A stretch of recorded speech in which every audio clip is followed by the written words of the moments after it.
Okay. Hi, everybody. Welcome to Quill and Sword. We did things a little differently tonight. We decided to start with the intro, and we're going to dive into our recaps because last session was a touch intense. So, I am not even going to roll this time. I'm just going to let Nathaniel start us off because reasons and stuff and reasons. So, ma'am, if you would kick us off, please, and thank you. Okay, so unbeknownst to the rest of the group, Wisp, upon realizing that really the only options were for either the group to try and take on the Umber Horde or for us all to go and find the Jade Lotus and get help from them, but knowing how long that would take would almost guarantee that the kingdom would be ravaged by the time we got back. Wisp, believing that there was no way for the party to survive going to deal with the Umber Horde, went on their own after everyone else went to bed. Well, actually, Anu was like out about town, and I'm sure SENITA will tell you about that on her own. But Wisp pretended to go to bed, came down. The innkeeper let them use a horse, and made a direct line for the mountain and the cave where we knew the Umber Horde was. And Wisp had no plan for getting out. Wisp's entire plan was to get in, cleanse the corrupted monocrystal with their sacred flame, and hopefully fix the situation with no plan for getting out after having done that. So that was what Wisp was off doing. And you know what? Why don't I hand it over to SENITA to cover what Anu was up to in the first chunk of the evening. Well, after having a glorious trance, I decided to go travel in all around the dark city we were residing in. And of course, me being a sneaky sneak, I got into some business that I probably should not have been getting into in dealing with someone needing to get secret potions and then meeting my own very much hag. I thought I was going to get out without them noticing me, but clearly that was not in the cards. Instead, I made a deal with them. Oh, that was a bit much. I was not expecting that. You got a little aggressive there, but hey, at least the elves are saved. I just this one elf might not be saved. I would have passed it off to MARISA and talk about what they were doing the last time we were here. Well, Nim was just, trying to relax, get ready for the very intense travel ahead, the weight of the duty ahead of them, just a lot to think about. So Nim went to go tell a bedtime story to Giselle, a very good bedtime story about the perils of lighting things on fire when you're not supposed to. And then after that, Nim went to bed, only to wake up to find that Wisp was nowhere to be found. And so with that, I'm going to pass it to Robin. Yeah, so I just want everybody to know that, Masquerade has probably been giving Wisp all kinds of shit for having spoken so strongly about the pragmatism of going to go get help instead of trying to handle this ourselves, and then going off and rushing off to, self-sacrifice like a dumb hero. But I remember, and this is going to sound so shallow compared to what everybody else remembers, that there was this guy at the inn that hit on Nim, and she completely gave him a dressing down, and it was hysterical. That was great. Yes, that needed to be pointed out. I forgot. Oh, Carowin predicted you were going to talk about that. Oh, gosh. Yes. So, with that being said, all of you find yourselves now sitting in this cave. Nim and Masquerade and Anu, you have found Wisp, who is alive miraculously, holding this iridescent what looks like an egg, maybe the size of a baseball, with shifting colors just gleaming within. It almost looks like a giant opal.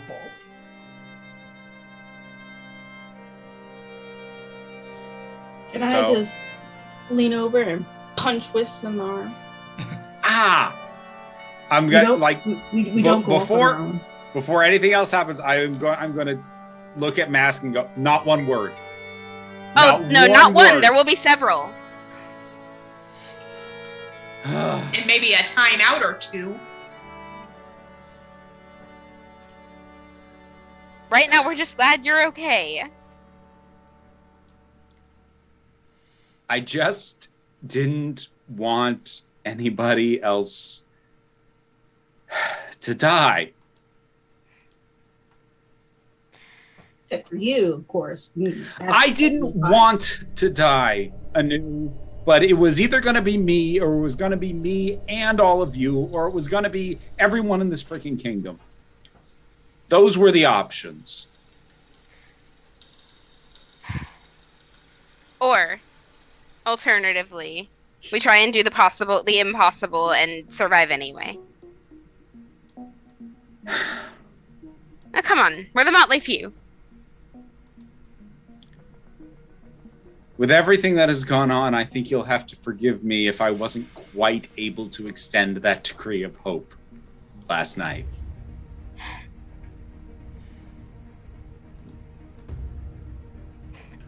Well, you could hardly be expected to help it, Chosen One.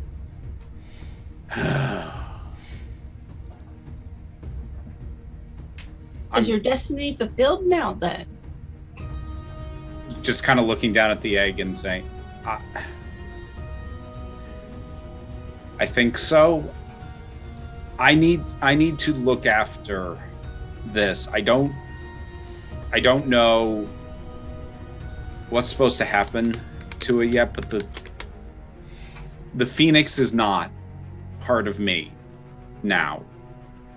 It's gone, and you're stuck with just me now. So, but whatever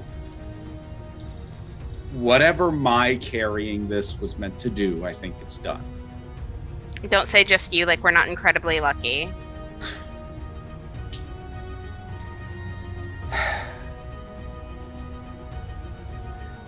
I'm sorry.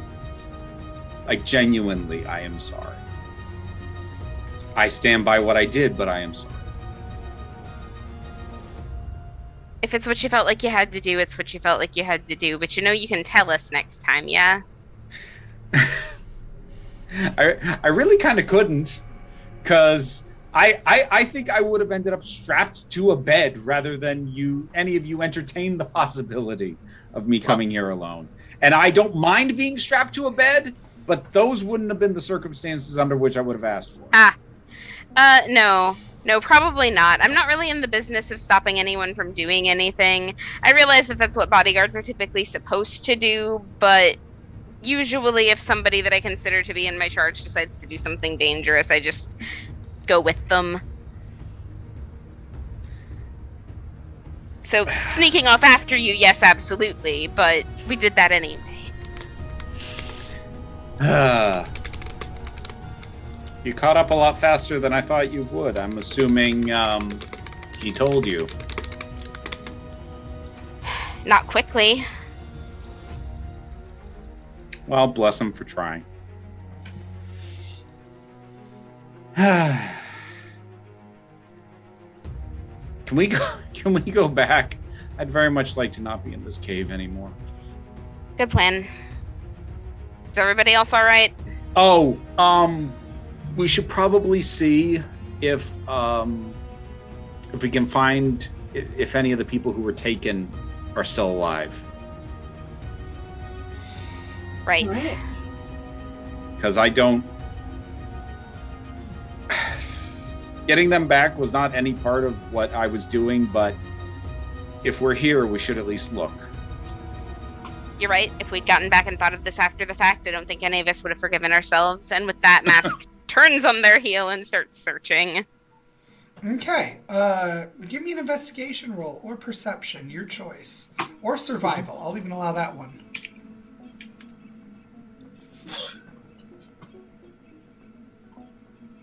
Boop. Come on, dice. D&D Beyond is being slow. You said there perception roll? goes. Yep, perception, survival, investigation. Those are your options. I rolled a natural 1, so my total is a 5. Okay. In fact, Oh god. I roll my dice. I got a 10. Oh my god, I rolled a nat 1 too. I'm gonna give myself advantage on this D20 roll then. I feel like we're getting an intrusion.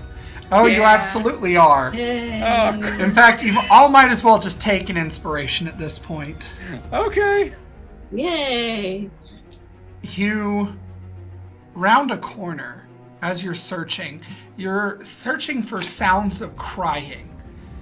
You hear sobs, wails, and weak, rasping breaths. You follow through the cavern, your steps echoing off of the walls as each uneven ledge nearly sends you tumbling down this incline. And then you round this other sort of corner in the cave, which is really just a giant stalagmite. And you find yourself staring at this writhing mass of flesh. And at first it looks like a pile of bodies. And then you realize that the bodies are connected to one another. And think Full Metal Alchemist Envy. There's just bodies that are composing this monstrosity with 6 limbs. Faces pressing out from the skin. And that's where the crying is coming from. That's where the rasping breaths are coming from. And you see that this maw made of dead bodies opens with this black ichor sort of working almost like saliva dripping as it unleashes this bestial and everybody roll initiative. Then you said you were going to kill us today. Wow, Well, I two of us cannot roll got- for beans tonight. 8. 2 of us got nat 1s. That's probably why. 7. I think Oh. that I got a 7. Okay. So we have 17. so Anu. What did Nim get? 18.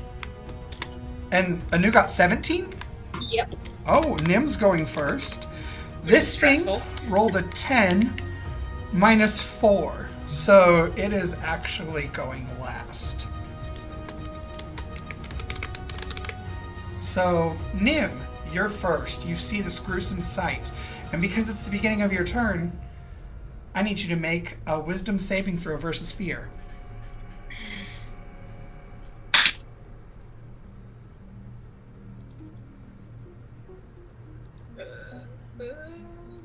Information.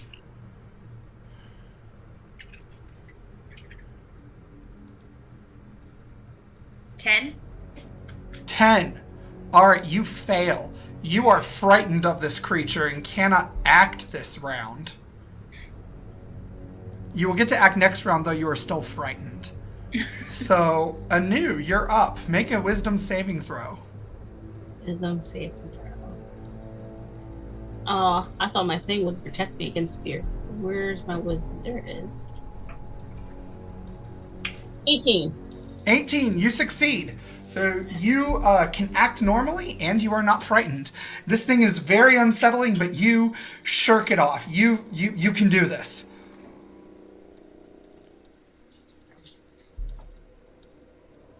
What are you going to do? Right now it's just lying shit. down in front of you.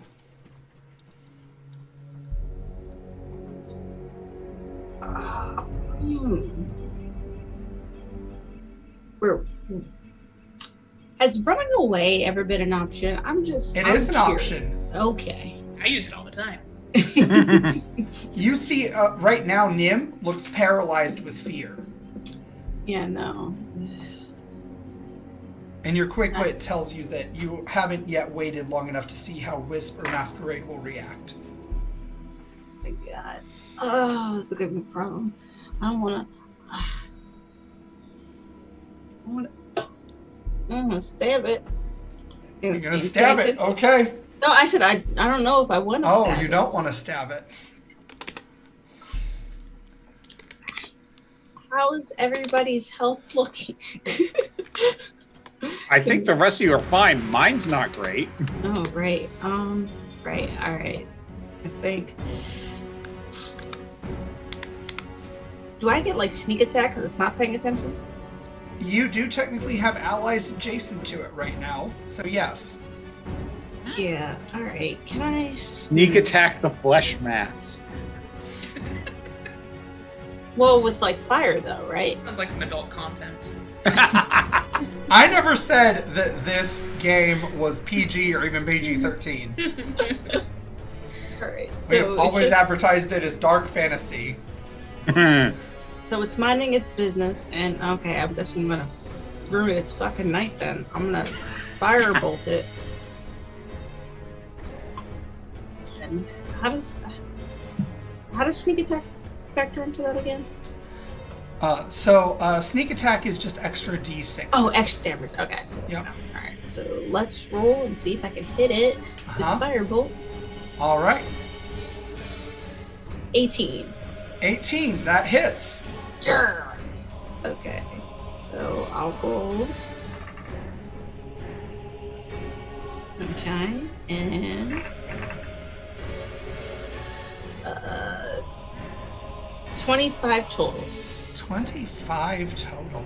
Okay, so you deal 25 damage, and you see that hold on a second, I need to do some math. So as you throw this blue firebolt at this thing, you watch as the fire hits it. But unlike the singe marks you would expect, it almost ripples across the skin and collects underneath it as the creature starts to stand up. You see this huge yellow gem embedded in the chest area, Of course. and the fire goes into it. It has taken some damage, but it looks like it sustained less damage than you'd expect, and now the yellow gem has these blue flames licking off of it. Do I still get my bonus? Yes, you still get your bonus. Back. I'm going to attack the gym with my crossbow. Okay. Anyway. All right. Wow! That's disrespectful. Oh no! What'd you get? A nat 1. Okay. Your crossbow string snaps as the bolt goes wide. You have to repair it in order to be able to use it. Good thing I have 2. And do you do anything else? Ugh. I can only do that once, right? Yeah, bonus action, so you have a movement left. No, I guess I'm just gonna sit there and get into a defensive stance. Okay, so you guys watch as Anu reflexively pulls this blue-purple fire out of nowhere. The fire washes over the creature, dealing some damage but collecting in this yellow gem as it stands. Then reflexively reaches for a crossbow, and you hear this twang as the thing whips, almost hitting you in the face, Anu. And your crossbow is now broken. And we are up to Masquerade. Alright, saving throw? Yep, saving throw, wisdom.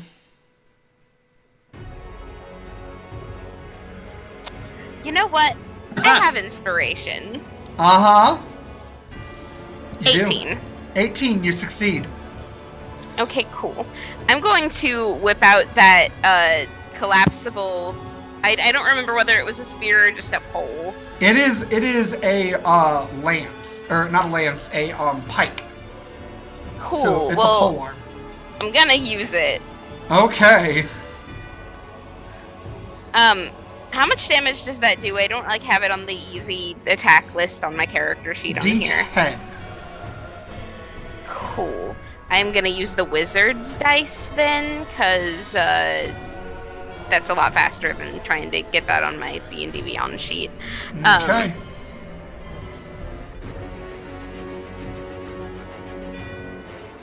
Because I don't want to touch it. That's fair. That's a 21 to hit. Okay. 21 will hit. Roll your damage. Cool. Am I adding strength modifier to that or dex? Whichever you like. Because one of the extra monk features that you get in Tasha's is you can choose a martial weapon that you can just have proficiency and make a monk weapon for you for that long rest. Good. That is this. That is going to be 14 points of damage. 14, okay, Yes. and that's piercing damage. So, you shove this in, and when you do, the creature's girth almost swallows I it lied. more. It's going to be 13. I was looking at the wrong thing. Okay. So, it still does a hefty bit.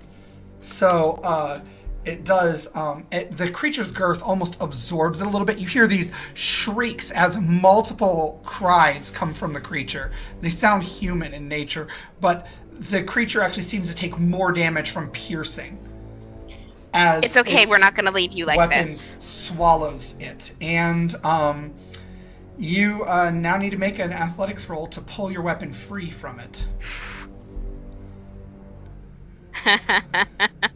Okay. 8. Nope. The weapon is stuck right now inside the creature. You'll have to try to pull it out before you can attack with it again. Yep. And Wisp, we're now up to you. Okay, first of all, I'm going to designate Masquerade my dance partner on this one. Okay. So that's the first thing. Okay. So that means when I take my action, Masquerade, you can use your reaction to do additional stuff if you choose. Okay. Wisp, did you make your wisdom save? Oh, let's check that. That is 15. 15 is what you need to beat it. So, you have designated Masquerade. You need to realize how actually incredibly lucky I am, because I rolled a 16, but wisdom's my worst stat. So I get -1 on wisdom rolls. Yep. So, whew, 15 is exactly what you needed to beat. Okay, good to know. Since the piercing seemed to do more, I'm dual wielding now. I guess. Okay. I'm stabbing it. I've got a rapier and I've got a dagger. I'm stabbing it. Okay. Now, it does take your bonus action to designate your partner, so you aren't able to actually make your optional attack for your offhand, but Masquerade will still be able to act. Because so we'll just stab with the rapier. Okay, so stab with the rapier. Okay, so... Oh, sorry. Hold on. So that is a 19. 19. Okay. So that will absolutely hit. Roll your damage. Damage. That's not the one I want. That's the 7. 7. Okay, so that is actually. And the rapier 14. is silver. Keep that in mind if that matters. Yes, the rapier is piercing. And as you pierce into this creature, it wails once again. You hear multiple shrieks coming from underneath the skin of this creature. And when you do, the creature's girth once again starts swallowing the piercing weapon. So you got to make an athletics roll to try to pull it free. 19. That succeeds. So you rip it free, and this black ichor is now coating the blade. Yeah. And Masquerade, do you want to use your reaction to do something? Okay, what are the things that are available as a reaction for this? Cast a spell, make an attack. Okay. Does it have to be a spell that I can use as a reaction? It does not. Ooh, magic missile. Okay. Magic missile sounds like a good idea right now. Okay. So go ahead and roll that damage.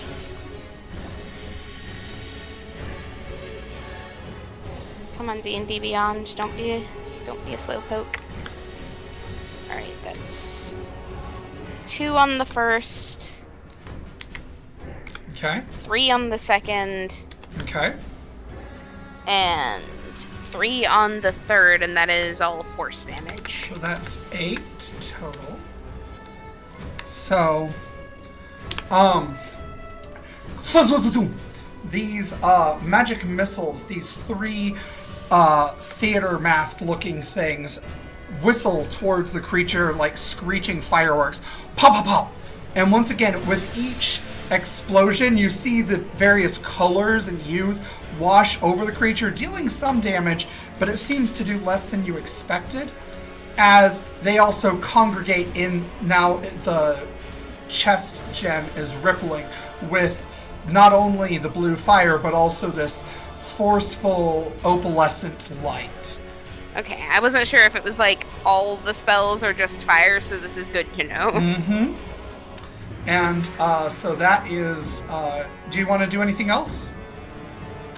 No. Okay. Oh wait, no, it's Wisp's turn. I'm sorry. Wisp, Yeah, do you want I to was do gonna anything say. else? I don't think there's anything else I can do. Actually, You hang can on. use half your movement to issue an inspiration. Yep, I was about to say that. So, Because you're a dancer. yes. So I'm actually gonna offer that up to Nim, just on the off chance that the extra help is needed to get out of the frightened state. Okay. So what is that die for her? So I'm not sure I understand the question. What die is it that your inspiration die? It's a D8 or... I don't know. It says Bardic Inspiration die. Where do I see what it actually is? That's in a chart under Bard. Of course it is. If you Freaking look at your charts. level. Let me look it up super quick. Bard. Bard class. Bard. You are 8th level. Yes. So you have a D8, yes. Okay. There we go. So a D8 to use as a bonus roll if you need it. All right. So, and how does that look when Wisp does that? So, Wisp does, after getting the sword free, Wisp is going to kind of multi-purpose this move. Wisp does a spin with the rapier somewhat extended, which has the effect of sort of like actually shaking off some of the ichor off of it, but does a full twirl and then drops back down into a fighting stance, catching Nim's direct eye to grant the inspiration. Okay. So, Nim, you have your D8 inspiration, and it is the Abomination's turn. Everyone needs to make a dexterity saving throw as this chest gem starts da-doom, da-doom, da-doom, and 25. all of the energy that was stored in that gem unleashes.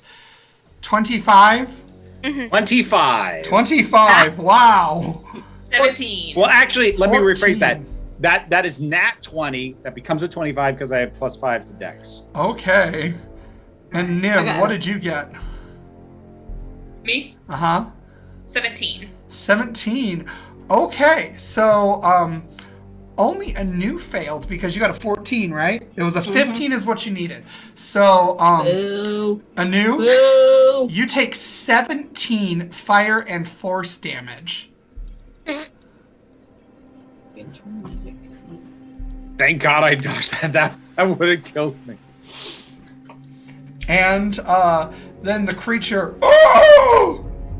And you see that these tongues composed of bodies start writhing from outside of it as it lashes with one of them and tries to sweep across all of you. Dexterity saving throws again. Oh, That's for God's cheating. sake. 19. 21. 15 is what you need. Jesus fucking Christ. 10. Okay, we started the session with inspiration, and then I Yes. believe we got inspiration when this Yes. thing attacked us. So you should all have 2 I'm gonna at need least. that. 19. Okay. 19. Anu, are you using inspiration or are you just failing?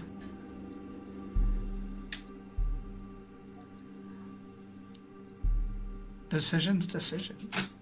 I guess I'll use one of them, yeah. Okay. Let's try So give yourself advantage. You gotta beat a 15. 16. 16.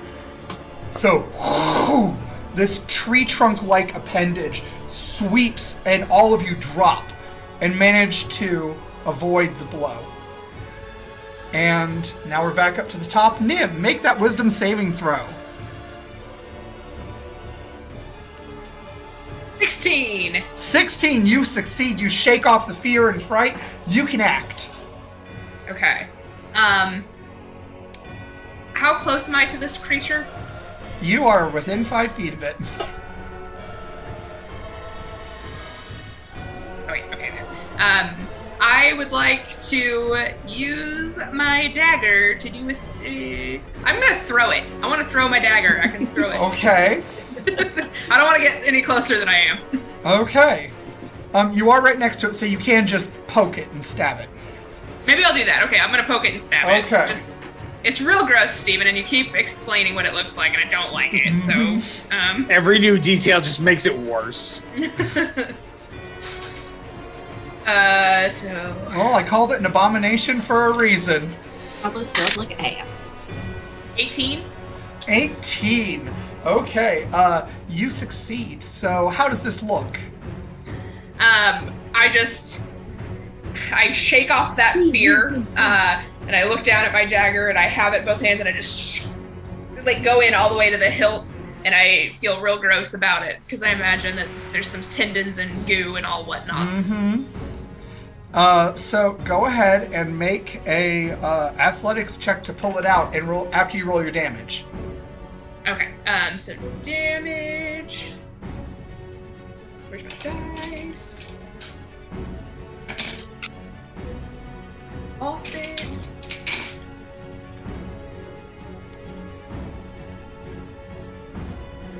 Okay. And then athletics. 6. 6. Okay, so how much damage did you deal? 5. 5, so 10. So once again, this creature, you just stab into it, and it almost like slurps your dagger away, nearly pulling it from your grip. So, and because it's a short blade, your hand is now inside the creature, touching the black ichor, which means I need you to make a Constitution saving throw. I'm glad I added that to my stats this level up. 14. 14 is not a success. So you start feeling this pulsing headache, and you find your mouth just kind of watering. Even though everything smells like death here, something about it is almost appetizing. And that's all for your round, unless you want to move away. Can I take a step or so back? Am I able to? You can, but the creature will get an attack of opportunity on you. I think I'm gonna stay where I am. I'm Okay. probably in shock at this point. Okay. Anu, you're next. Has anyone been attacking the crystal out of curiosity? No one has attacked the crystal as of yet. Okay, I want to attack the crystal. Okay. You see, hopefully back in a... That's a good thing, maybe? I don't know. Hopefully this doesn't backfire. I'm going to use my non-broken crossbow. Okay. Okay, great. 23.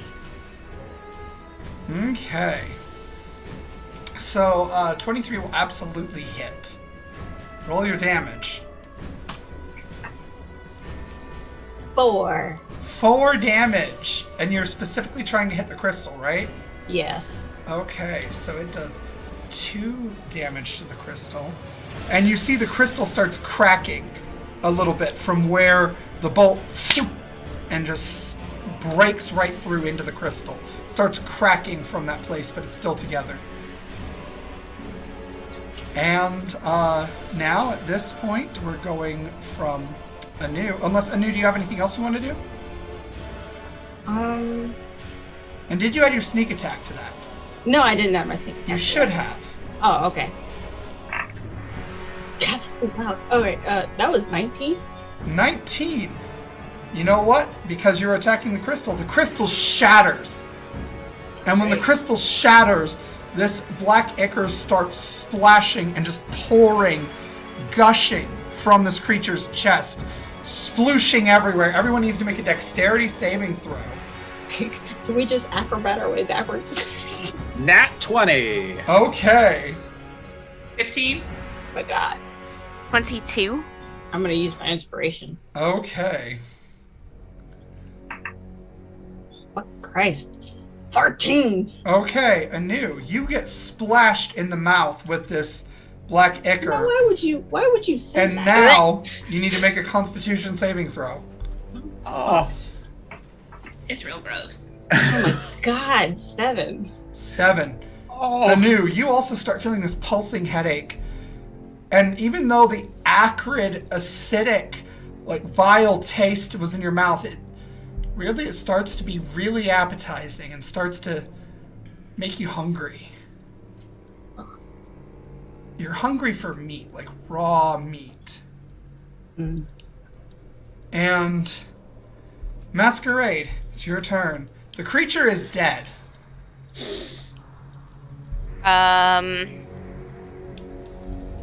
But Can we're I not drop out of key points and combat. try? Huh? Can I drop key points and try Hands of Healing on my friends that have gotten covered in ichor? You certainly may. Okay. Well, that's what I'm gonna do. Okay. Can you So I'm just remove a gonna- condition or a disease from them?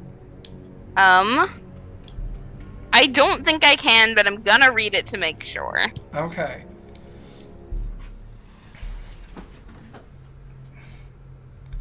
You do notice, both of you will notice, that Nim's eyes have now rolled in the back of her head, and she's foaming at the mouth at this point.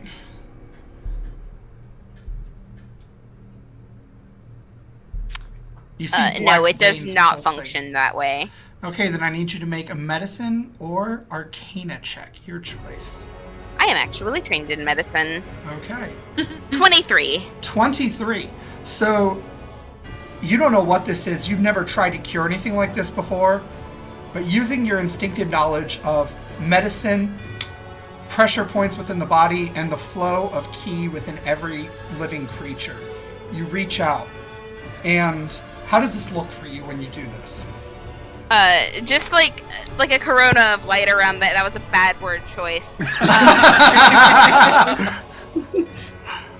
Like I'm wearing a glowing glove, Steven. Okay, so this halo of light appears around your hand, and you watch as Nim's eyes glow with the same sort of light, just flashing briefly, and you almost hear this echoing metallic sound that's not quite a ring, it's almost like the echo of a ring.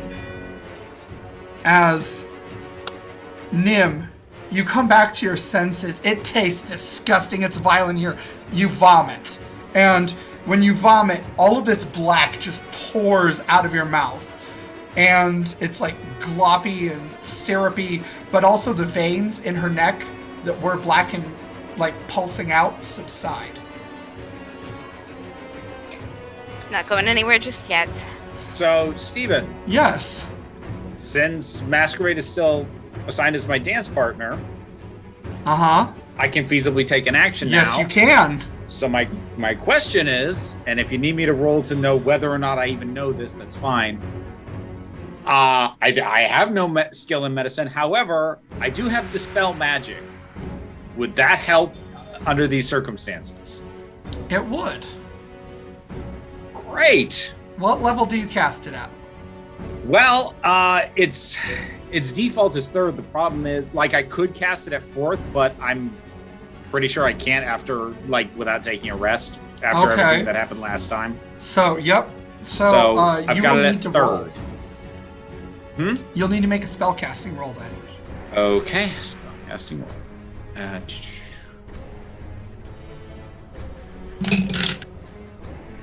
17. 17. All right, so you look, and how does this look for you when you cast this? So this, I'm trying to think of the way to explain this. Sort of like pulling around me, almost like a swirl of. It's almost like air. There's like only the vaguest hint of movement in it, and like the tiniest sort of sparkle and glitter around it, and then sort of pushing that at Anu. Any color of it dissipates immediately, and so it's almost like just a blast of air that hits her and is forcibly pushing out whatever magics it is coming in contact with. Okay, so it immediately registers to you. This is not a natural disease, so magic can work. Dispel magic can work. You push this air, this glittering air, as you feel the rhythm, the heartbeat of magic around you. And you see, once again, just as Anu's eyes had gone dim and dark, they flicker back to their bright luminescent self, and the veins that were starting to pulse in her neck subside as she starts vomiting the same black syrupy nastiness. And Anu, you are no longer corrupted either.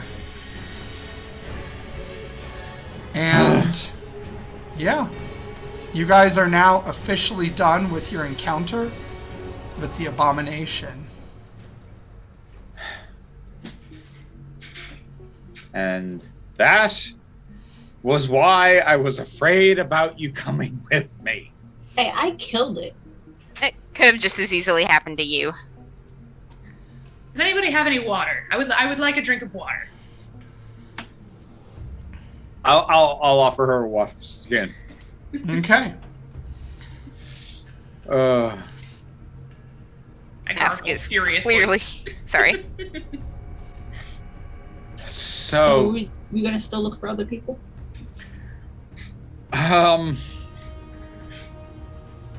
Yes.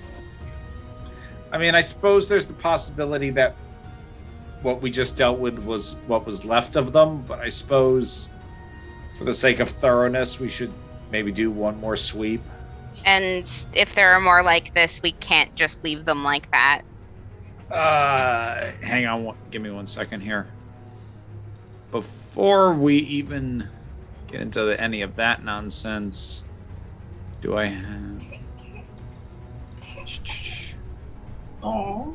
Dang it. I was wondering if I had a healing potion. I don't.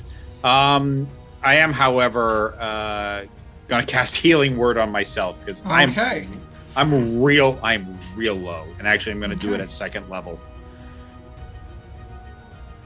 So that's 8 points of healing back. All right, yeah, let's keep looking. All right, so you heal yourself. I need everyone to make survival, perception, or investigation. No nat ones this time. That's 23. like that book that I had to read in school called No More Dead Dogs. It's like the same concept. You know it's coming. Oh, thank God. 11. 11. Can I use my inspiration? I want to use inspiration. Okay, 22. 22. Nim, the familiar whimper of children is what catches in your ears as you follow your way very quickly, hastily, to this corner where you see like giant bones from some sort of large creature constructed into sort of like jail cells that have been wedged into these caverns, these little inlets. And you see several humans, battered, bruised, most bloodied, some of them dead inside. But you see that 13 of them are still alive, one of whom is a young child. Am I the only one that went down that way? I'm going to say yes, because you all were kind of searching a little bit, like staying close-ish, but you're the one that took that one little cove and you found them. Okay. I'll be back in just 1 second. Keep going. I want to try and get that child. So there's 13 people alive. One of them is a child? Yes, one is a child. The rest are adults. Okay, I want to get everybody out, but I want to start with that child. Okay. So, while unevenly spaced, these makeshift bars seem to be close enough that you can't just pull the child free. Mm-hmm. And you'll have to do an investigation roll to see how these creatures have been removing people from here. 17. 17. You notice that there is one section that's just a little more space than the others, and it actually has like blood on the makeshift bars, almost like they were just not even caring about breaking joints and tearing ligament as they pulled people through it. So you'll have to try to break one of these bars, unwedge it, or otherwise somehow move it. These were probably placed here by the ogres because they're pretty massive. Mm-hmm. So it's going to take a lot of strength or a lot of ingenuity to try to remove it. So like looking at it, do I see if there are any weak points, or if maybe there's, you said they were unevenly spaced, if there's maybe a space that a child could fit through, or if I could like dig out maybe a little bit on the ground, or is there something? Because you rolled well on your investigation, you think that if you were to give the kid a really high boost, you might be able to slip them through the top of that most space section. That's what I want to try to do. All right.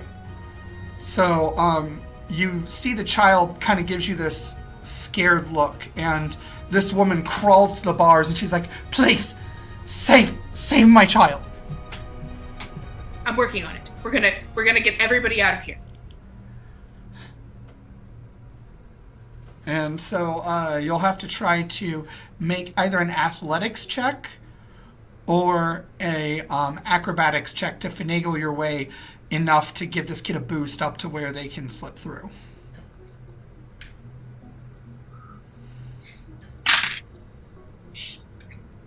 I would like to use my other point of inspiration that we started the game with. You still have that inspiration from Wisp too. Oh, I do. So you could add a D8 to your roll. 9?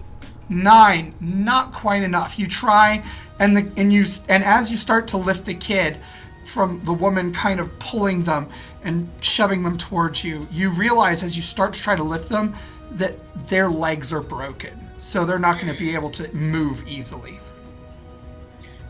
Okay, I'm going to put you down, and we're going to figure this out. It looks like your legs are broken, so let's just take a minute, and I have some friends, and we can get you out of here, I promise.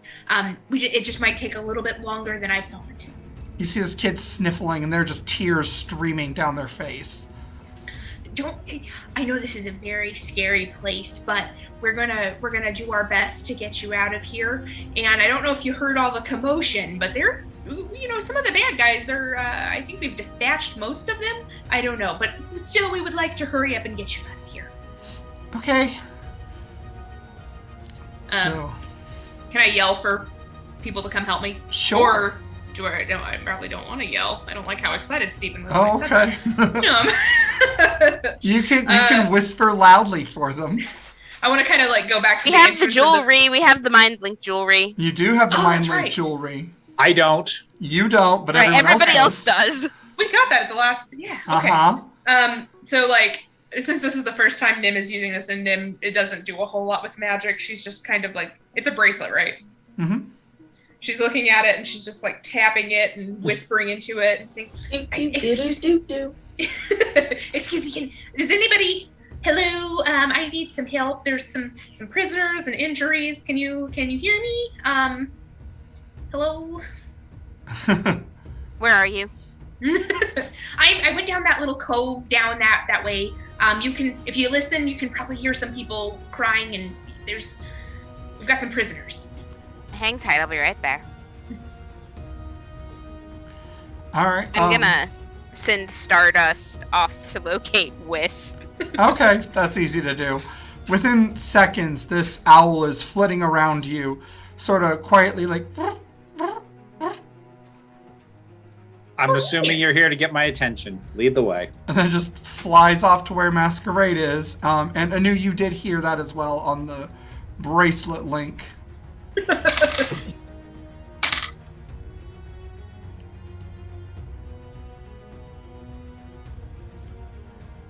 So, eventually, Masquerade, you and Wisp and Anu all come to this place where you see what Nim has found. This sort of makeshift cell with these large bones wedged up in between the floor and the ceiling to make bars after a fashion. And you do see the kid, and you see that that kid definitely has at least one broken and one dislocated leg. Ah. Don't worry, as soon as we figure out how to get you out of here, we'll get those set and you'll be just fine. You can trust me, I'm a clown. You see the kid kind of like cracks a hint of a smile when you say that. So I'm sorry, I missed earlier description. These are bars made out of bone? Mm-hmm. All right. From a very large creature. Okay. And there doesn't, like... Is there any indication of how the Umber Horde was planning to extract them from this thing? Oh, yes. They have this gap that's just a little bigger, and they'll just, like, grab somebody and yank them through. Breaking bones and tearing things as they go. There's blood on that section. Are there... So I'm thinking about like what kinds of bones are we talking like? Are we talking femurs or are we talking like rib cage? Like a rib cage. Are there any of these ribs or any point on any of those ribs that look a little thinner than any of the others? Toward the top. Toward the top. Mm-hmm. Think it's feasible for me to kind of shimmy up one of them like a pole? Sure. What do you want me to roll for that? Acrobatics or athletics, your choice. Acrobatics or athletics. Let me see what I... Oh, bone finding? Okay.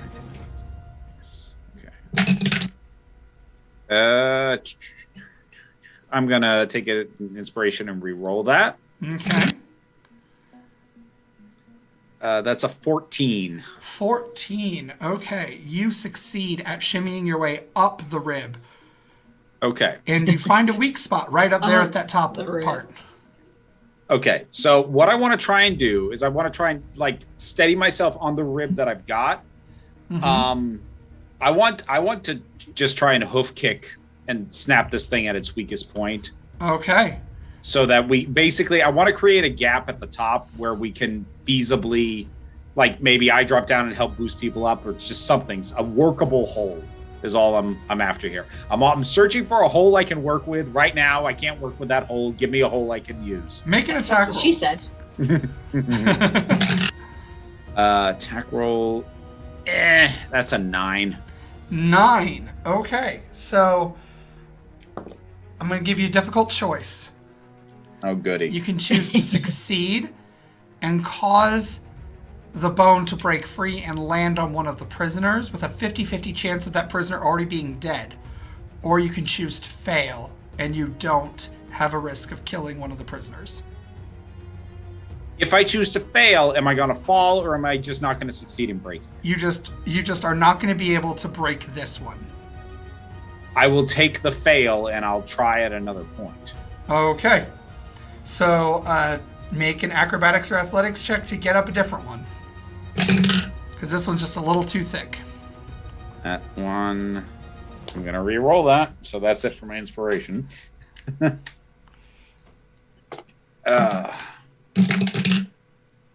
we go. 21. That's much 21. better. All right. So you do, in fact, succeed at breaking this one. And I'm going to add an intrusion so you get an inspiration back. And I'm going to roll a 50-50 chance that this still hits one of the prisoners. It's your lucky day. It doesn't hit one of the prisoners.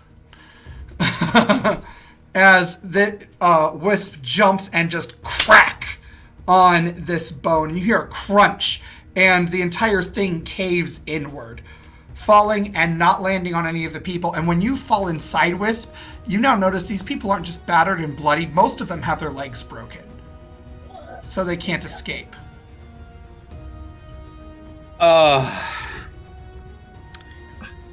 Hey, folks, I think we're going to have a hard time transporting people out. It's okay, get them out. Did you... It's going to take a little while, but we'll see what we can do for them. Well, did you bring the cart? Did we bring the cart? We were trying to move quickly. I don't think we did. I think you only brought horses. How... Because my Hands of Healing restores hit points. Like, I don't know if I can use that to mend broken bones. You can. Okay, well, in that case, we might have to rest here a little bit, but we can get them ship-shape and ready to go. How many of them are there, Stephen? There are 13 of them total, including the child. And right, each one has to recover at least 2 hit points in order to recover their broken bones. Okay. So, hold on. It would be tight and it would be cramped, but if people don't mind getting cozy, I think we could fit all of us into a Liamon's tiny hut, which I now have as a spell. That's good. If we want to rest and like not risk any nonsense while we do that. Also, does anyone have a passive perception, which means 10 plus your modifier, of higher than 15? Okay. Passive perception higher than 15? Uh-huh. Nope. I do. Okay, Anu, you do see that off in the corner, there is an older woman, like 60s. Her hair is a scraggly mess, but she seems to be fumbling in a satchel that she has with her, and she produces a bottle with a glowing blue liquid. What's that? It looks like she has a mana potion on her person. Yay! That's not going to help me get key points back. No, but it can help Wisp get spell points or spell slots back. Okay, I can get 3 of them right now, and then after a rest I can get 4 more. All right, so here's what I'm thinking. Because Stephen, wasn't the farmhouse pretty close to here? It is. Okay. What I'm thinking is 2 of us stay here with them. I'll put up the hut. So we'll, on the off chance that there's anything else left in these caves, it's not going to deal with us. The other 2 take the horses, go to the farmhouse, and, I mean, negotiate if you can, pay if you have to, get a cart that we can get everyone loaded into, and then get them, once we get them down out of the cave, get them out of here. As a trained medic, I think I should stay. Okay. I have to stay because I'm the one who's got to cast the hut, so that means Nim and Anu are on cart duty. Okay. So, Nim and Anu, you have to navigate your way back out of this cave. I need survival checks. Don't roll a 1. 11. It's not a 1. I Okay. can't see. Oh, I got a nat 20. Okay. Ooh. Anu, you easily manage to not only find your way out, but you think ahead enough to mark your way for the way back, however you choose to do that. I'm gonna draw little elves. Okay. On the wall with my knife. Okay, so you guys easily make your way out, and you see that day has broken and is in full swing at this point, and you guys are now going to have to take the horses to the farmhouse. So you guys can either go the standard amount of time, which will take 2 hours, or you can choose to try to speed the animals up with an animal handling check. I shall try. If you fail at the animal handling check, you may take longer than 2 hours. What do you say, Anu? Let's do it nicely. Do we have sugar cubes? I've got Steve snacks. It's what I call them. Okay. Oh, that's right. You have Steve. Yeah. I got a 10 on the animal handling. Okay. All right. So you do, But I in have lots fact. of sugar cubes. It's not a hard roll to make.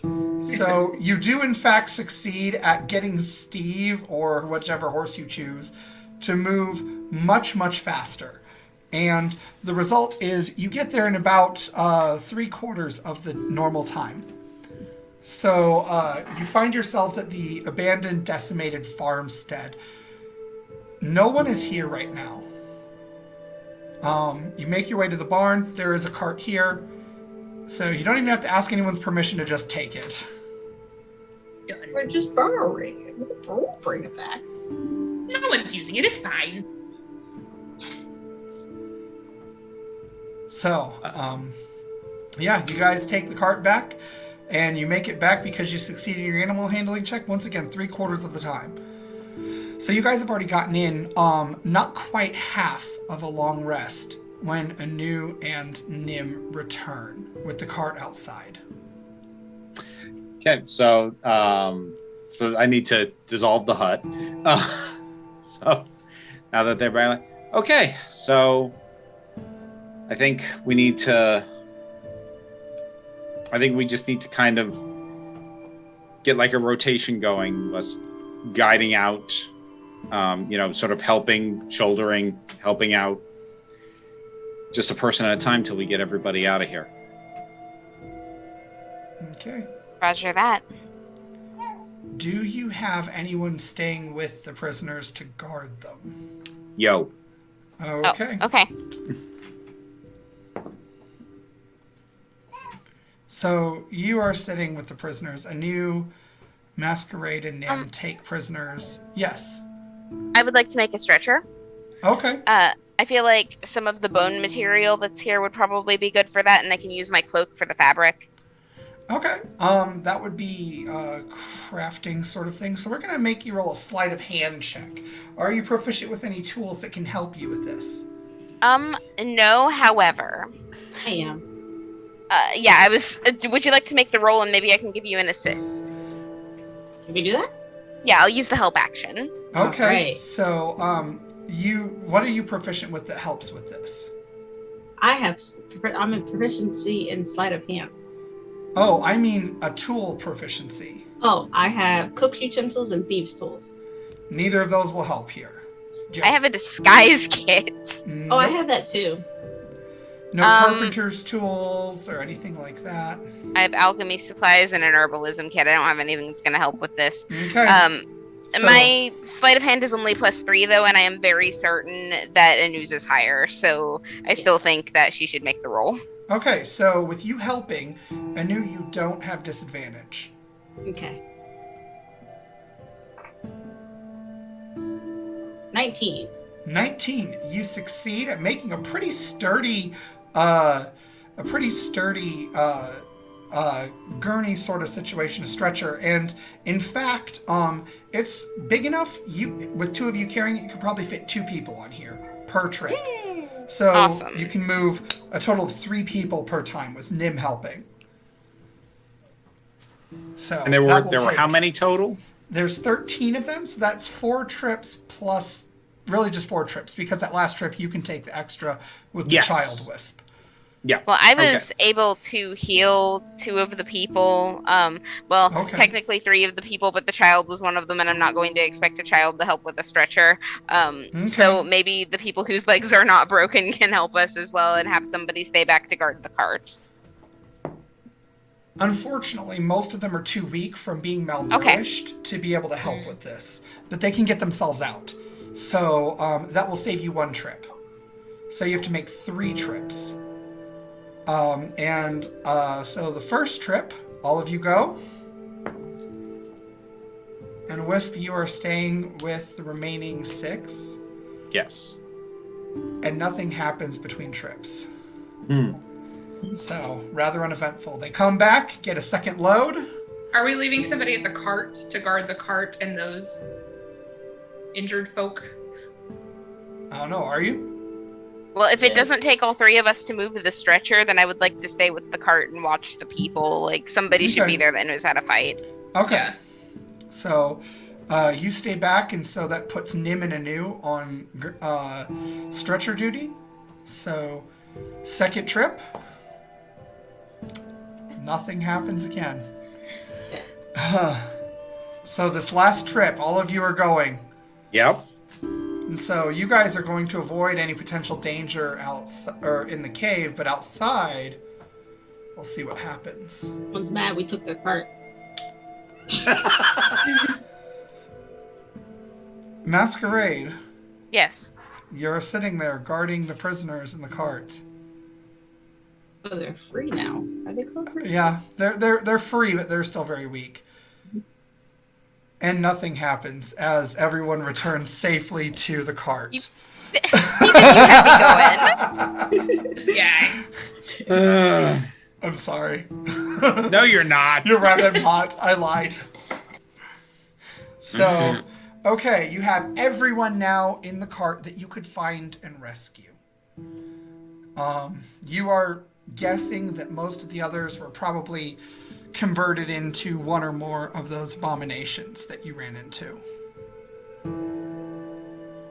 Abomination. Yeah. Vomit. So, you guys make your trip back. Who is guiding the cart this afternoon? Me. Okay, Anu, make a survival check for me, please. Who has a higher survival check, just in case? Survival, I have Mine's pretty high. +2. I have +6. Oh, you wanna guide the cart? Because I have +2. Yeah, okay, I will. Okay, Nim's Steve is driving the the horse, and I am just relishing this time chatting with Steve as we go on a car trip, you know. Okay. All right. That's 22. 22. I don't even get to roll. Darn. We are depriving you of so much fun. Yep. Look, you had your fun when we nat one on the investigation. You're right. You double nat one. Yeah, you had your fun. So, yeah, you guys make it back safely to the city gates of Warre just as the sun begins to set. While we were traveling, I've been doing triage on the still injured people to make it easier on the healers in the city. Make a medicine roll. Okay. Oh, nat 20 plus 5 is 25. You actually get all of them in pretty good shape. In fact, they're about in as good of a shape as they're going to be able to be in for the next several days, even under professional care. Like, you've really got this down. So, as all of you make your way back through the city gates, you see, occasionally you catch stares, but nothing too significant as everyone seems still very forlorn and kind of keeping to themselves. You see there's a more heavy presence of guards now in the city than there were before.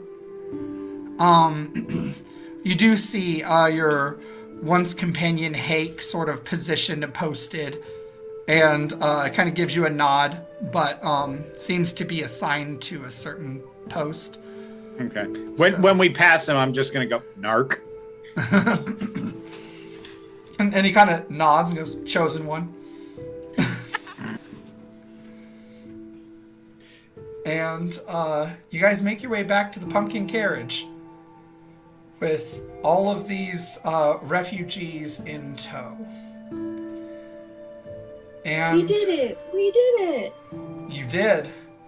Yeah, we did it. Yay! Before you can even open the door, you hear tiny footsteps pattering quickly on the hardwood floor and bursting through the door. And Giselle is like, "You're back! and leaps into the arms of the first person to catch her. That's me. I'll do it. Okay. Okay. Go, Nim. Yes. So, Nim, you catch Giselle, and she is excited and giggling and super happy. She's wearing a new dress. You look so fancy. Is that a new dress? It is. Her Majesty gave it to me. Well, that was very kind. I hope you said thank you. I did. I said thank you a lot of times. So many times she said I don't need to say thank you for like the next 3 times. Oh, well, that's good. What was the occasion? I don't know. She said it's because I'm nice. Oh, well, you are. You're very nice and very helpful and very strong and very smart. I am. I have to show you the fire. I lit the fire. Oh, you did? Well, let's go see. And so you walk into the pumpkin carriage, and the hearth is burning brightly in this nippy early spring air. And you see Jacquard, the barkeep, nod at all of you, and then he sees Wisp, and his forlorn face just completely washes away, and there's just utter shock. Like, this man needs to pick his jaw up off the floor. Yeah, same. I get it. Dinner? That's all he can get out. Would be amazing.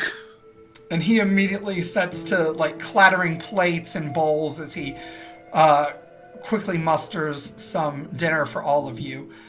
As you slide into your usual table, you can see Her Majesty disguised as one of the common folk, hood up over her head to hide her features.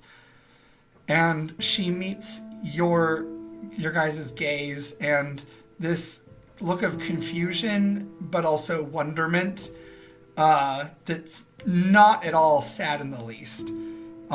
She looks thrilled, but unable to express it right now. And you see Angelique reading a book with her just kind of poised on this chair that's up on one of the upper balconies that overlooks the common room, and she sees all of you, and she smiles at you, specifically Masquerade, just catching your eye a little bit, and then returns to her reading. Do that theatrical little bow. And yeah, Jacquard quickly comes with this crusty bread that crunches when you break it, but it's got this like fluffy inside. It's still warm from the oven. There is this thick bean soup that has chunks of ham and bacon in it, and you know it's meant to have the bread dipped in it. And there's also a platter with like cheese and grapes and things. They're really nice cheeses too. Like, he broke out the good stuff for you guys. There is a nice vintage wine here that he just pours, and then he looks at all of you and looks to the people that you brought back, and he's like, this one is on the house. Oh, good. I'm digging right in because I feel like I still have that muck taste in my mouth. Just going ham on the ham. Oh yeah, and it is well seasoned. It's salty, it's kind of spicy, it's got like this peppery edge to it. Even the bread is seasoned with herbs that give it this like freshness that you didn't expect when you first bite into it, and the butter is fresh and creamy. It's divine. Please stop. Fit for You're a making me king. hungry. And I consider that a compliment. And all of you eat this meal, and it is just especially good. It is an earned meal. And patrons start trickling in and out as they do around this time. And once again, the half-drunk entertainer gets up on the stage and starts just twanging out a little bit of a tune. Something between jaunty and melancholy, and you're not really sure how to feel about it. But maybe that's kind of appropriate too.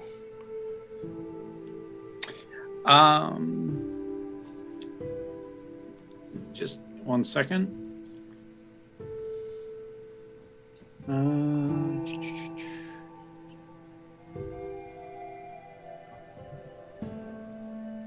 I am actually like between, like when she takes a little break, like either between songs or like in the middle of a bridge, like just do a little bit of applause and a quick little woo and bardic inspiration to the performer. Okay. So actually, I'm going to let you roll for her. Her modifier is a +3. She's not great. That is a 14. 14. Okay. Total? No. So with bardic inspiration, hang on. 22. 22. So after you cheer, you see she cracks a smile, and the tune's melancholy notes start fading a little bit into more of an intrigue. It's still a minor key, but it's like that playful minor key, like you don't know quite what to expect. And she brings the tempo up just a smidge. And people start really getting into it, kind of nodding along or tapping their feet to the beat. And you see Jacquard even looks like he's getting into it more than you would expect. And all of you get to enjoy a nice meal together. So whatever you have to say or do with one another at this time.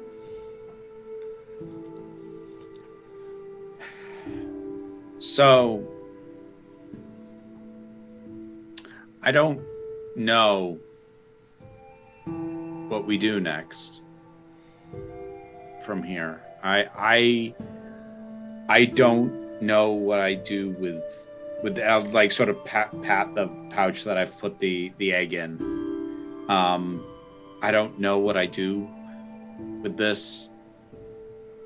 I'm a little at ends right now. I'm gonna be completely honest.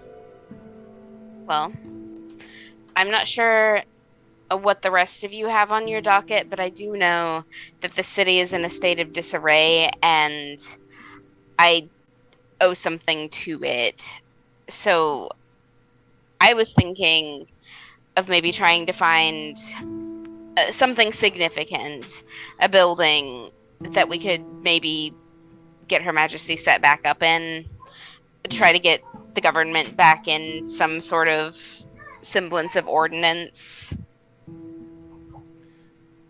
I know you wanted to get back and help the elves. I don't. What was that about? Are you okay?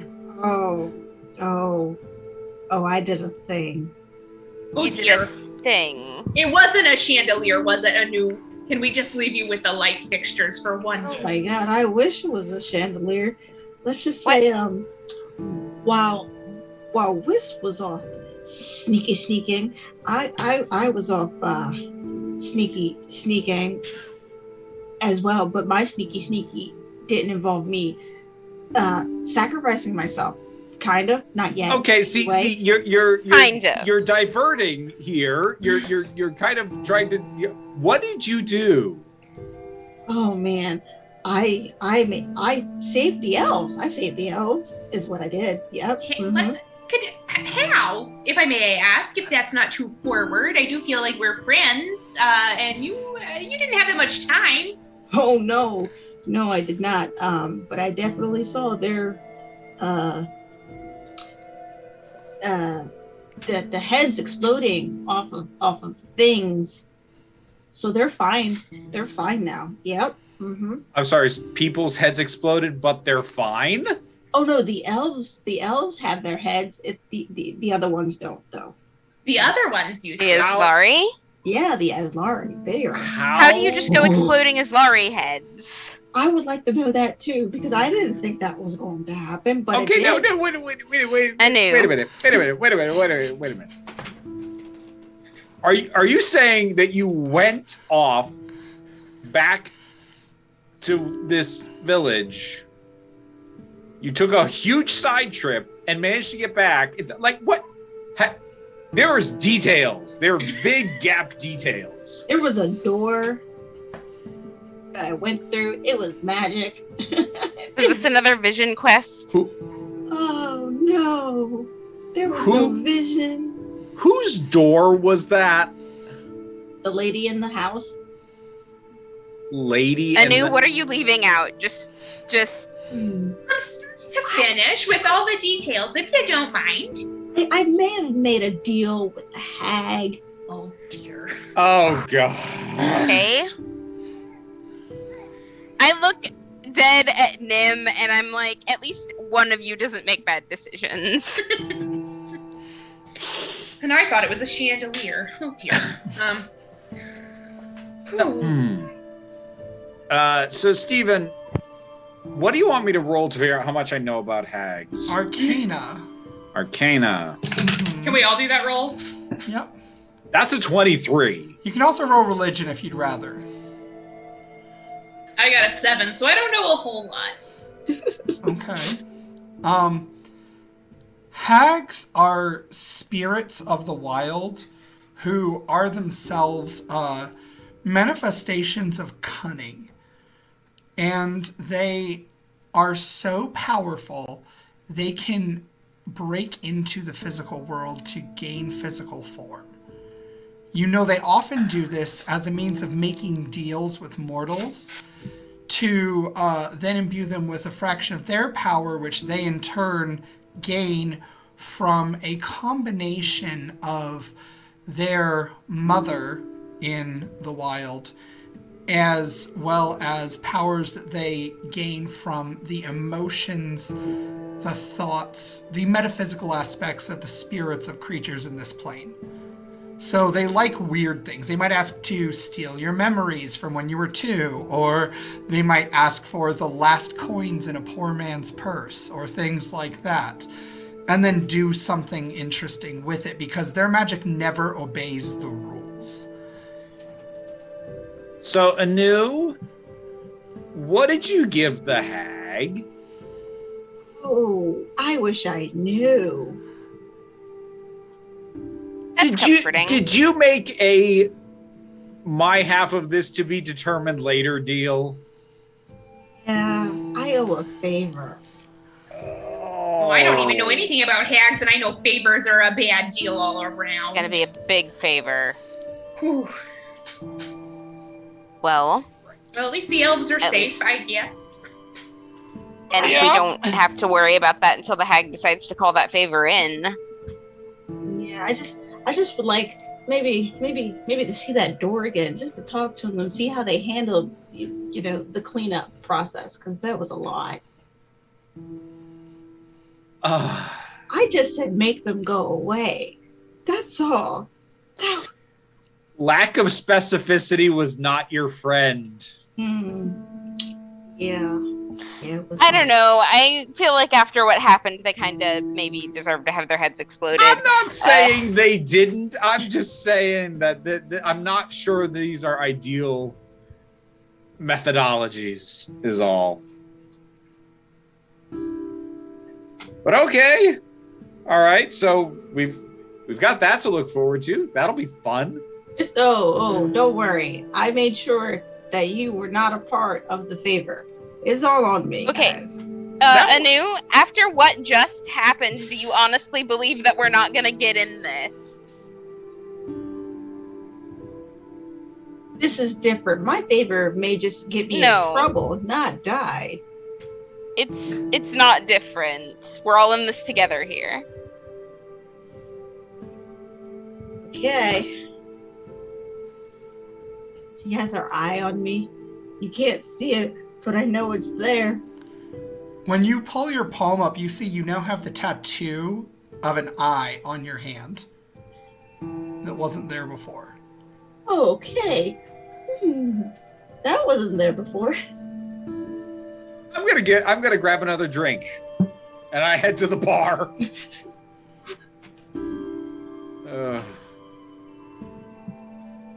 It's not even where I would put a tattoo. I love that. That's the concern. I think you better bring a new one too. Yeah. And So- I think I could also use one. Oh, what the heck? I'm not driving. Why don't you bring me one as well? So I'll go up to the bar. I'm gonna request 5 because I'm taking 2. Mm-hmm. Okay. And you will get 2 of these steins of ale. And as Jakar goes to get the third, he's like, "You did not like the wine?" No, the wine was amazing. There's just conversations that are going on that require additional libation. I see. Very well. And he gets the others for you. All right. So I'll bring all those back. I'll sit down and I will ponder whether to finish my glass of wine or start on my first stein of ale. I'm just staring into the booze, thinking that the answer is there, but it's not. Okay. Anu. Make a wisdom saving throw. Oh, yeah. Oh, that was beautiful. Nat 20. Okay. So, when you do, you see your wine ripple just a bit when you look down into it, and you briefly see a glimpse of the reflection of that hag in the surface of your wine, and then it goes away when you blink. I mean, I shouldn't drink the wine. I think I might be done drinking for the night. I'm just going to casually slide that glass over. I'm going to take it. Okay. It is sweet. It is pungent, but it also has this like almost zesty after crisp that burns just a little bit when it goes down. I'll turn back from the table to Jagar and just lift the wine glass, give a nod.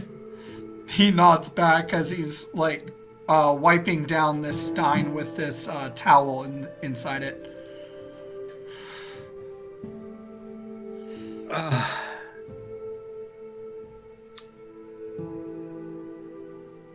So, does anyone want to touch base with Her Majesty? Excuse me while I have another sip. See if she has any suggestions or preferences for setting up a new seat of power. That's a good idea. Figure out what the significant landmarks are in the city. Get our minds off of things that we cannot change right now. Yes, please. So, yeah, let's go find the queen. All right. So As we who stand all's up, I'm going just to going to go? slap my hands on the table and follow. Okay. A few of the patrons turn when you slap your hands, and you catch attention, and you do catch lingering stares, but no more so than you've already gotten as a moon elf in the city. And anyone who's staring, I'm going to try and catch their eye and wink, like big exaggerated, like. Okay.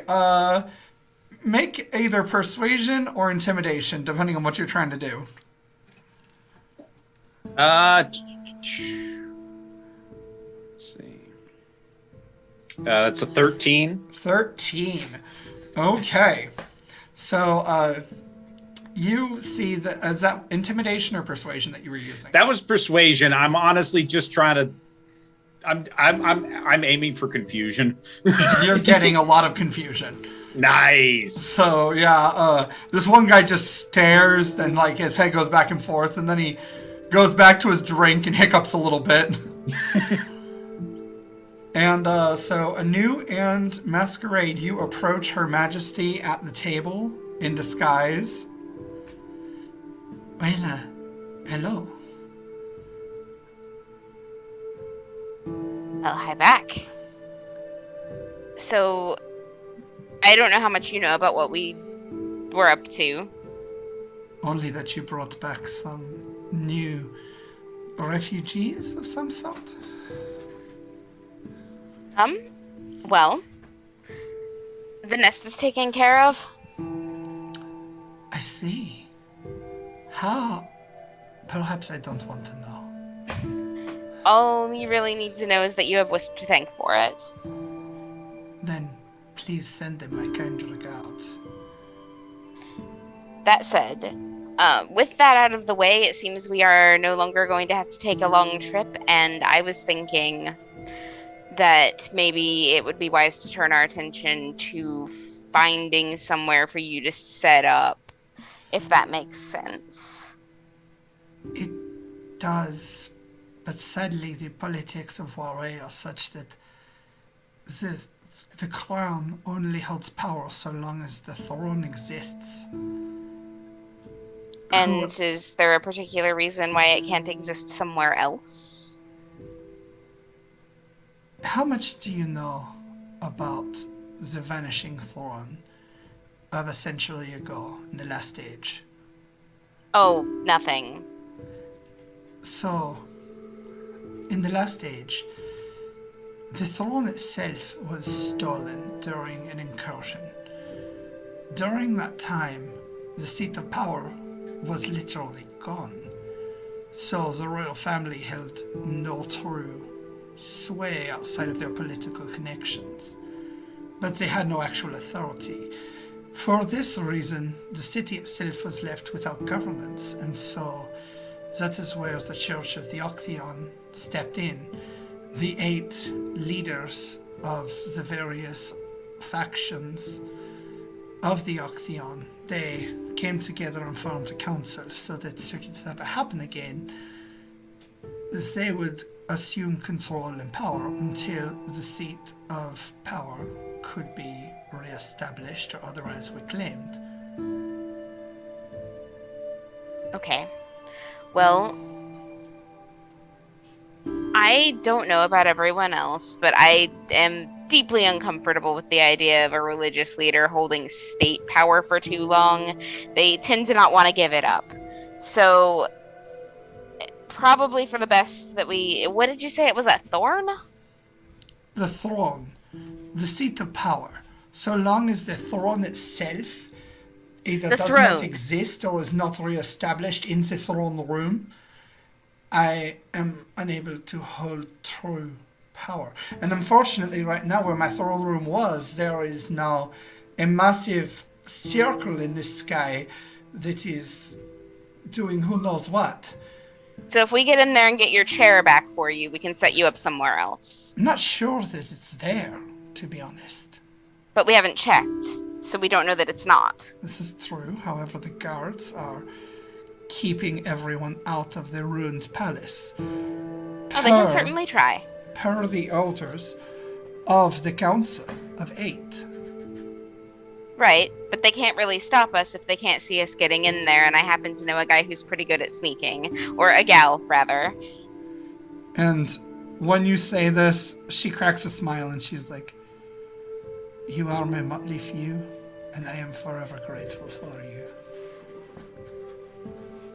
Well, it looks like we've got our next task.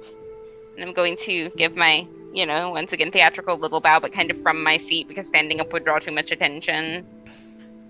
And you see she dips her head in return. Thank you. I'm gonna give a wink with my hand eye. Oh, what is... that is an interesting place for a tattoo. See, I said the same thing. Yes. Is it... perhaps... would it be offensive to ask if it's cultural? It is not. It is... I did a drunken bad thing, Oh, I suppose many have been there. Mm-hmm. At any rate, well, I suppose I will remain here until you see fit to contact me once again. But please Sounds do like a plan. send Wisp to my room later. Okay. And she stands up and makes her way up to her room. I will make sure that Wisp knows of this summons.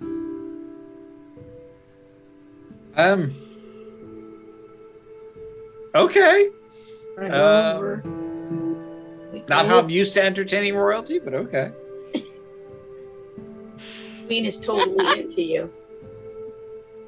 I am not entirely sure that that's what's going on. Just let me have my moment. Let me know if they're into the tying up. Oh my god. You are drunk.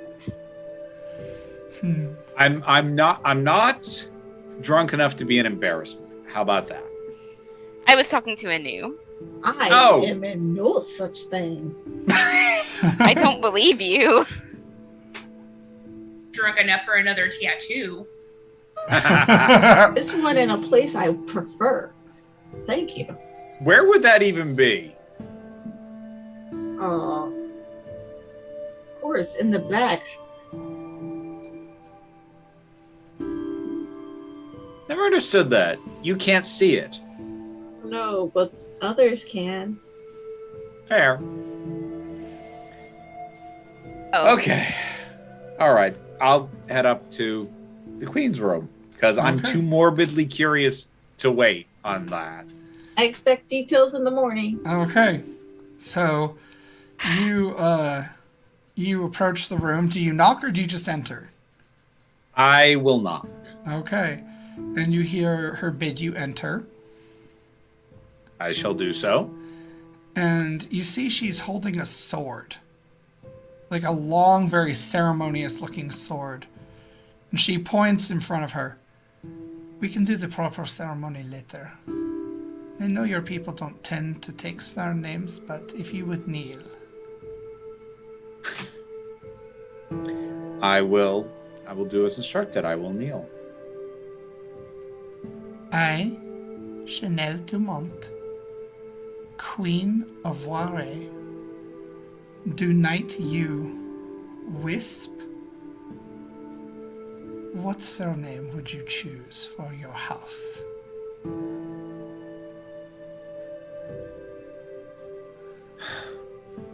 Phoenix. Wisp Phoenix. She taps your first shoulder. Guardian of the people. Champion of the common folk. She taps your head. And royal knight to the throne of Ware, so long as your bloodline runs.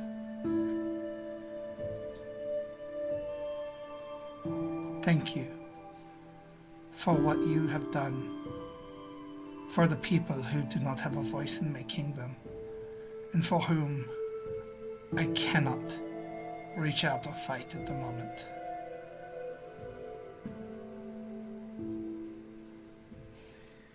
Thank you. I hope that I can be worthy of this honor and that I can be something that you can look to and know that there's pride to be had in this title.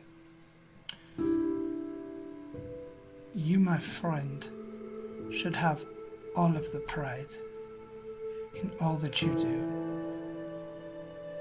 And while I cannot forge one for you myself at present or have one done, take this. And she hands you her signet ring. It is one of 3. You carry my authority wherever you go. I trust you, as I've trusted few others. Like, I swallow so hard that, like, there's an audible gulp.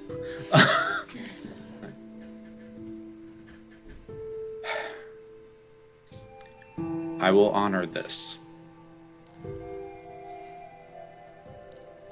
Then rise, my champion.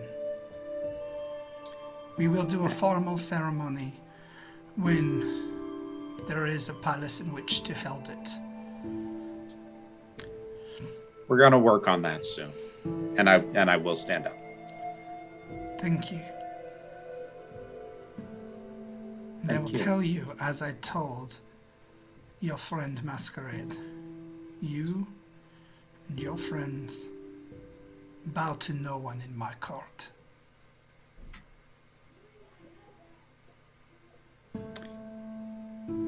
Well, then know that what I'm about to do is not out of obligation, but out of a desire to show appreciation.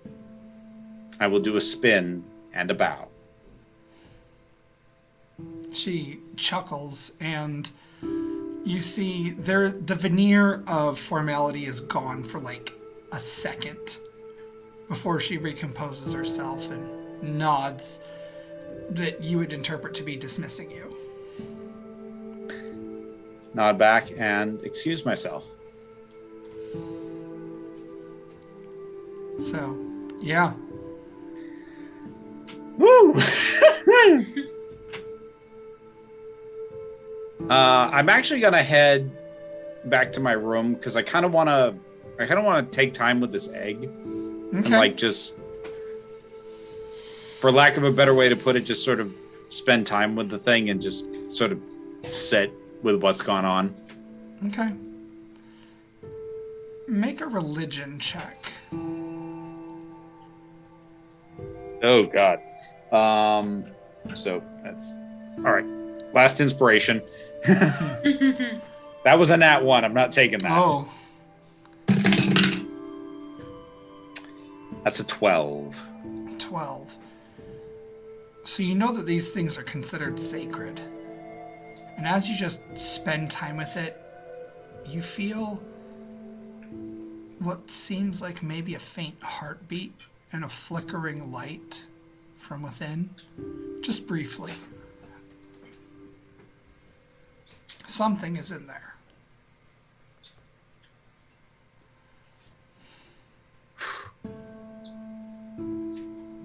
So that is my plan for the remainder of the evening, is to spend my time with this and keep it close and keep it safe. Okay. Meanwhile, down in the common room, Nim, you recognize a certain individual, a man sitting at a table, and he pointedly avoids your gaze the whole night. Anytime you catch him looking at you, it's just... He learned his lesson. I sit and I keep sipping my beverage, nursing the beer, and occasionally I look over and I just wonder to myself, well, should I go apologize? Was I too mean? I don't know. Not tonight. I don't have the energy after that skin monster, but perhaps the next time. He's clearly a regular. We'll see. And, yeah. How are you choosing to spend the rest of your night, Nim?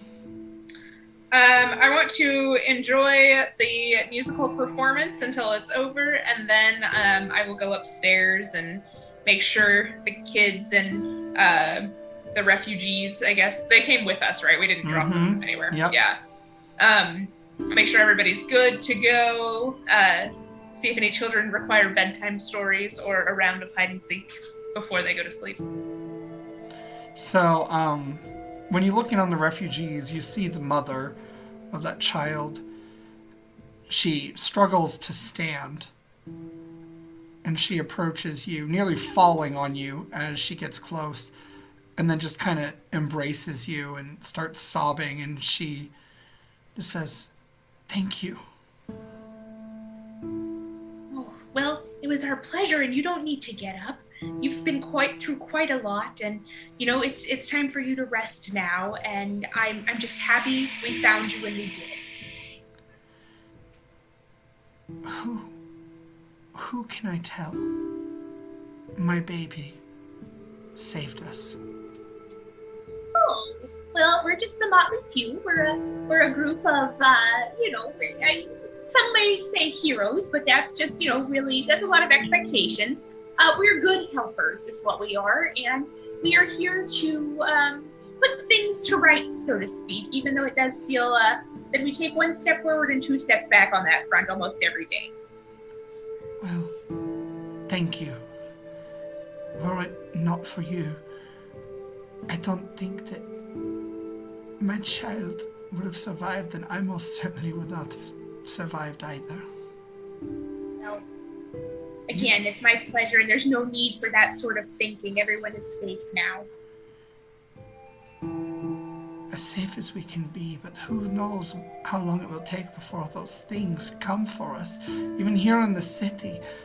Do you know what they did?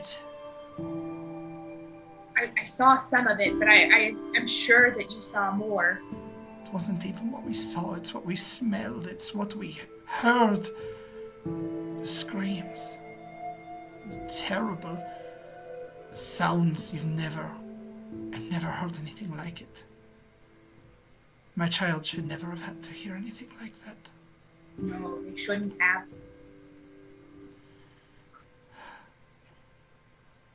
But for now you're safe, and we are working to prevent this from happening again. We're trying to find the information we need, although it does seem that once we put out one fire, 3 more spring up in other places. But we will do our best.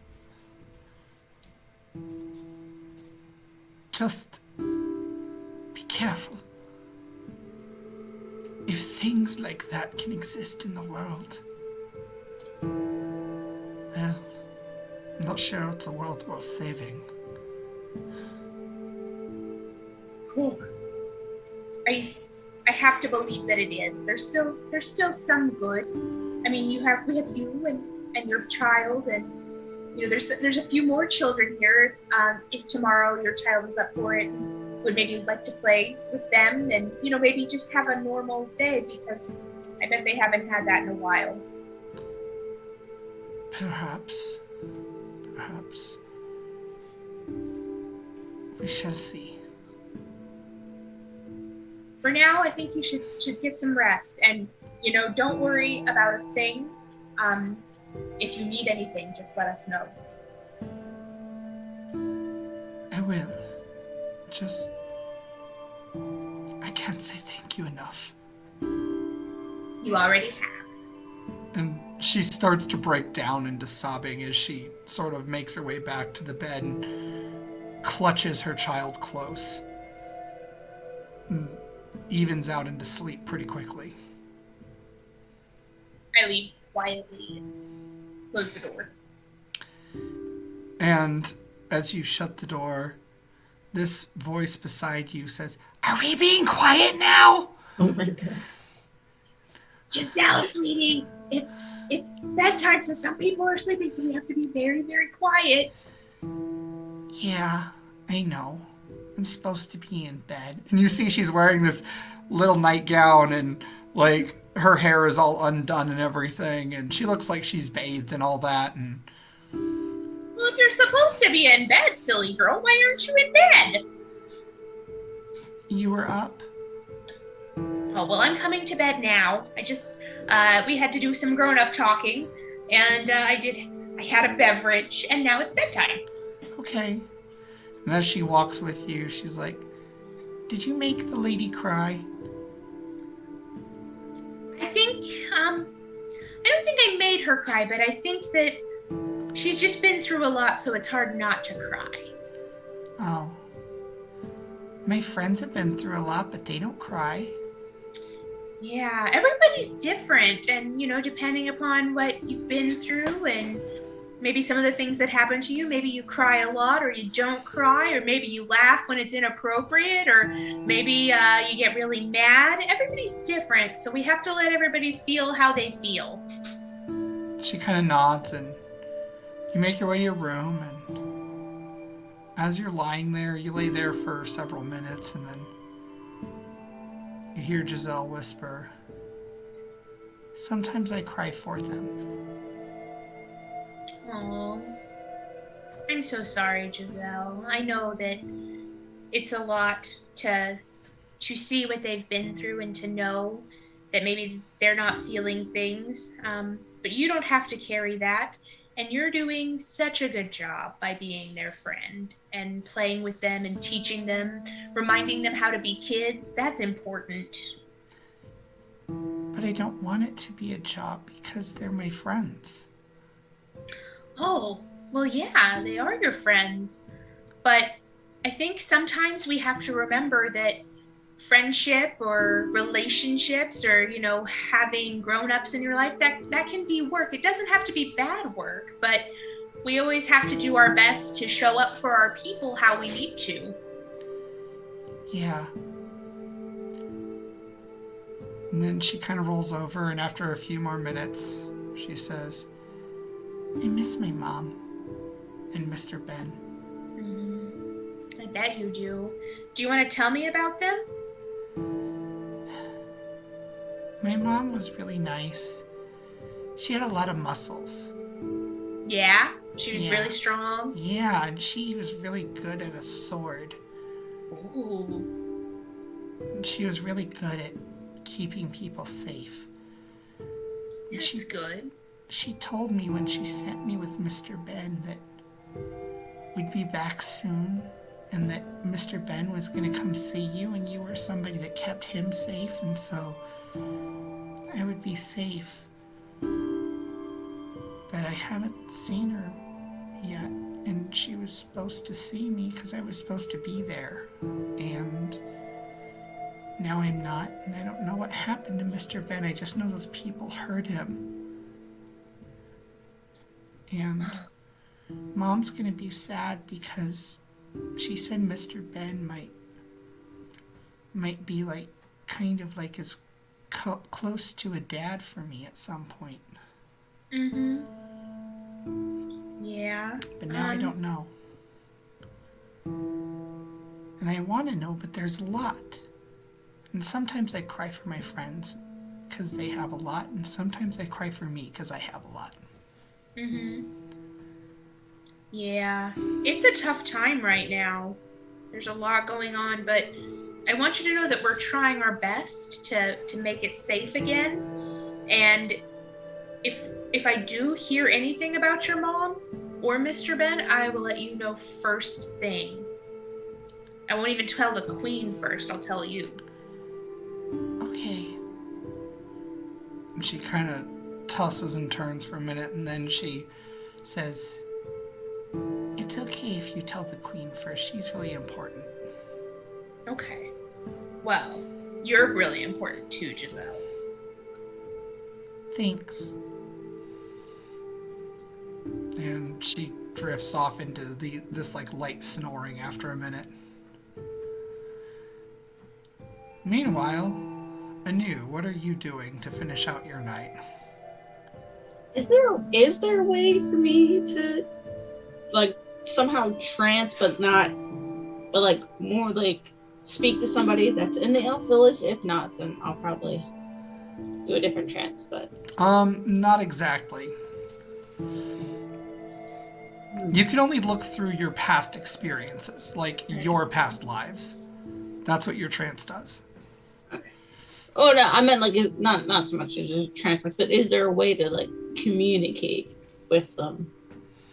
Like some magical way. I don't know. You've never heard of such a thing being done, but you could certainly try. Who are you trying to talk to? Whoever would be an elder there, or like not an elder, like a head. A head? Yeah, like at the elven encampment where you freed them? yeah, whoever's like running things. Anu just trying to get some head. Make a religion or insight check, your choice. I'll do insight. Okay. Awesome. 11. 11. So, you enter your trance. Breathe in, breathe out. Breathe in, breathe out. And as you breathe in, you feel It's almost like the world around you awakens. As you breathe out, you vanish from it. And when you open your eyes, you find yourself in the middle of what looks like that ruin. You find yourself where the elves had encamped. There are bloody bodies everywhere, but everything is grayed out. It's not colorful like it once was. And that's when you realize you don't hear the sounds of insects or animals or any of the other night sounds. The silver moon overhead is dimmed, casting no light. And as you turn, for whatever reason, just this sense someone's behind you, you see the hag. Oh, yay. Are you pleased with your gift? What gift? This? And she gestures to the Aslari headless bodies, still bloody all around, though they're colorless right now. I'm sorry, did you say I took the color out of here or that I blew their heads off? Because I am thoroughly confused right now. You saved your people. Okay. As you wanted. Yep. You don't need to be afraid. But as I told you, I am watching. Yeah, I know. Why would you put this here? Like even the wrist would have been okay. The hand, the palm, really? I gotta shake people's hands with this. I can move it if you like. Oh, And yes. when you do that, the tattoo, you close your palm and open it, and it is a real eye, and it starts sliding along your arm like a snake, and you feel it under your skin. And it goes to the back of the base of your neck, and then it closes. And you touch, and there's no actual eye there anymore. She's like, is that better? Okay. Yep. Yep. I have a hood. It's okay. We're good. I could put it on your lower back if you want, like your other tattoo you wanted. God, no. I need that space. Very well. Do you have other wishes? I am not giving you another favor. I don't even know what the first one is. Well then, let me ask the favor now then. Oh my God. I want you to find out and tell me what they want. Your friends. What do they want? Each of them.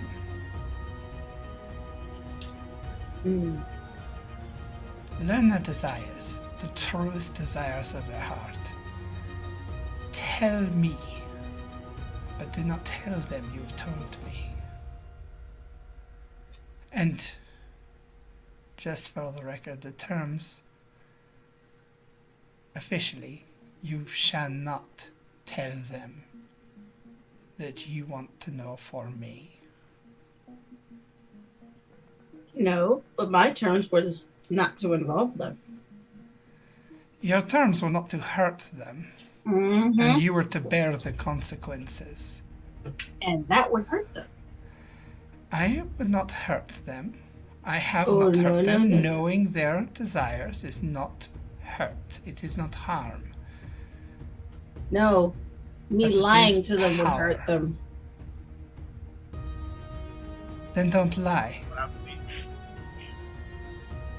You can withhold information without lying, yes? Oh, that is lying with more steps. Then let me help you not lie to them. And when she snaps her fingers, this mist draws from your mouth and collects in her palm. And she closes her hand around it. Now you don't have to worry about lying to anyone. What? So you can note you are incapable of telling a direct lie.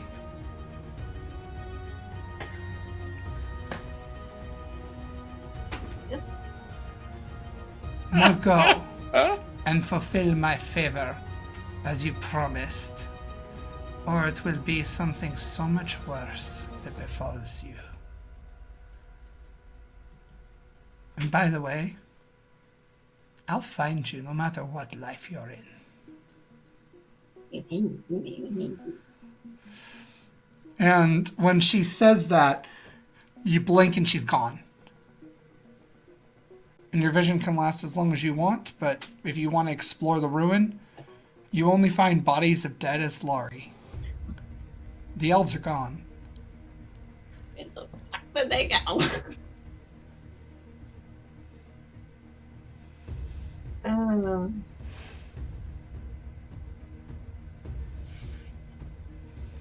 where did they go? That's curious. Is there a trail somewhere? You don't see any trails right now. You'd probably have to visit the location physically to examine where they went. And, yeah. So that is, where you leave it. Masquerade. Oh, I'm just gonna go ask Hake about like the guards and what they're doing around the castle, and like, you know, see what information I can get that might help us with our little break-in attempt without admitting that we're going to make a break-in attempt. Okay. So, which we're already running over, so we don't actually have to play that. Right. No, Hake will provide you with a map of the palace pre-destruction. And will give you the advice that your best bet is to take that secret exit that you initially took if you can manage to get through the rubble. Cool. And so that is where we are going to cut off for tonight then, with you having that information, that map. And, yeah. Thank you, everybody, for joining and watching us. This was a blast, as always. These guys are amazing. These players are awesome. Like, you, my friends, are the best. Thank you so much. And until next time, everybody, tell your story your way. Bye.